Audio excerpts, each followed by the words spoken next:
लड़ेगी जिन 12 सीटों पर 12 और 1 13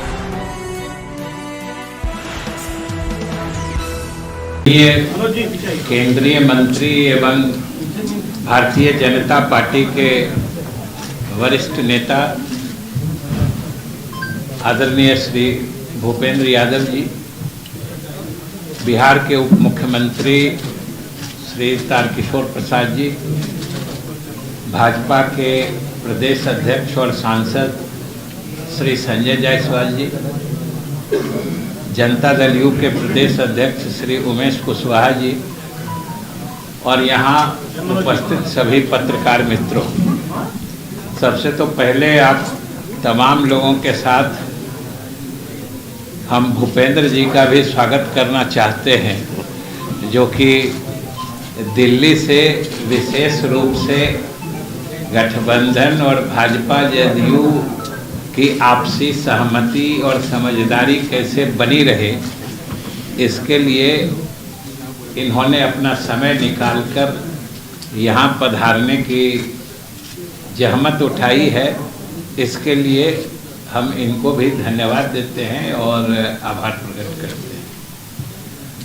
मूल बातें हमारे भूपेंद्र बाबू ने आपको बता दी हैं कि किस ढंग से पिछले 16 वर्षों में नीतीश कुमार जी के नेतृत्व में यहाँ सरकार लगातार काम कर रही है एनडीए की, और उसका जो असर है आम लोगों पर या उसकी जो सराहना है, इसका सीधा जागता प्रमाण है कि चौथी बार, ऐसा विरले ही होता है कि एक ही नेता के नेतृत्व में चौथी बार लगातार सरकार बने।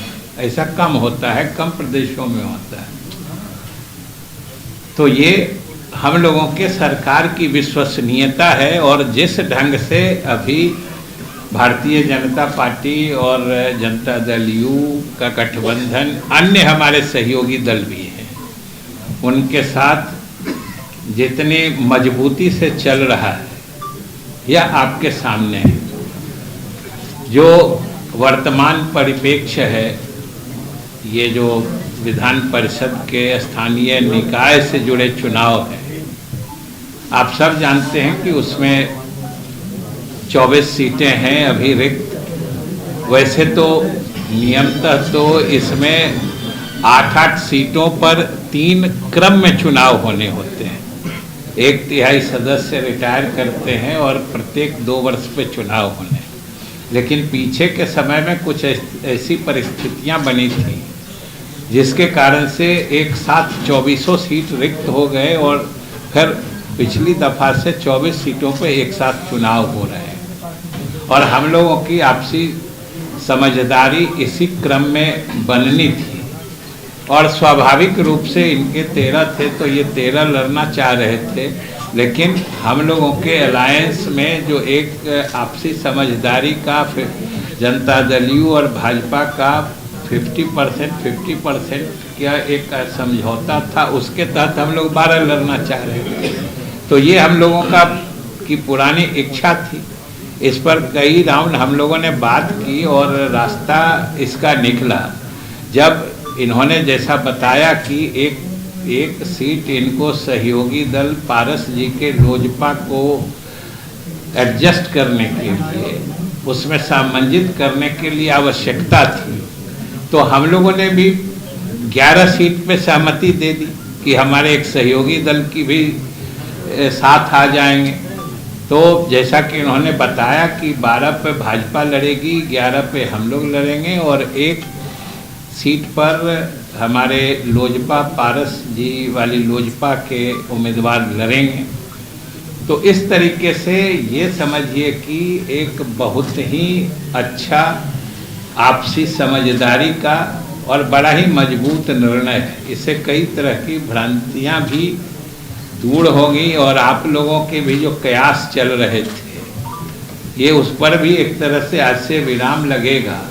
और हम आपको आज कम से कम अपने 11 सीट बता देना चाहते हैं। ये भी क्लियरिटी ही आ जाएगी आप लोगों को, कोई फिर दुविधा नहीं रहेगी कि 11 सीट जो जदयू का हम लोग लड़ेंगे वो आपको बता देते हैं, शेष 13 इनको लड़ना है, उसमें से एक जो सीट अपने उनको देंगे ये दे देंगे, दोनों पर।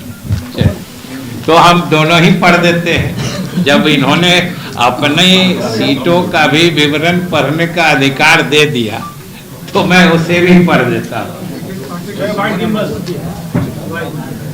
जो जब इन्होंने अधिकार दिया है तो स्वाभाविक रूप से इन्हीं का पहले पढ़ते हैं कि भारतीय जनता पार्टी लड़ेगी जिन 12 सीटों पर,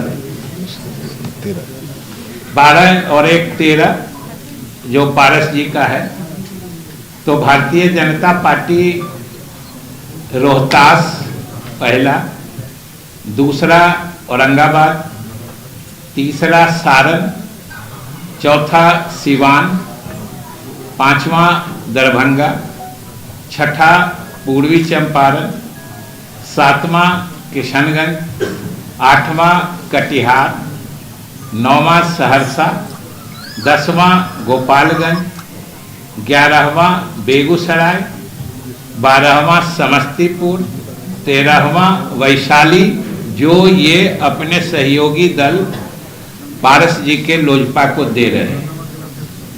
अब इसके अलावा जो 11 सीटें हैं जो जनता दल यू लड़ेगी, उसमें पहला है पटना, दूसरा भोजपुर, तीसरा गया, चौथा नालंदा, पांचवा मुजफ्फरपुर, छठा पश्चिम चंपारण, सातवां सीतामढ़ी, आठवां भागलपुर, 9वां मुंगेर, 10वां नवादा, 11वां मधुबनी। इसलिए ये कंप्लीट जिसको कहते हैं पूर्ण आपसी समझदारी और सहयोग के तहत ये निर्णय हुआ है और हम लोग सब लोग मिलकर लड़ेंगे और इसके बाद हम अपने सभी सहयोगी दलों को भी विश्वास में लेके पूरी मजबूती से लड़ेंगे और हम समझते हैं कि लगभग सभी सीटें हम लोग जीते।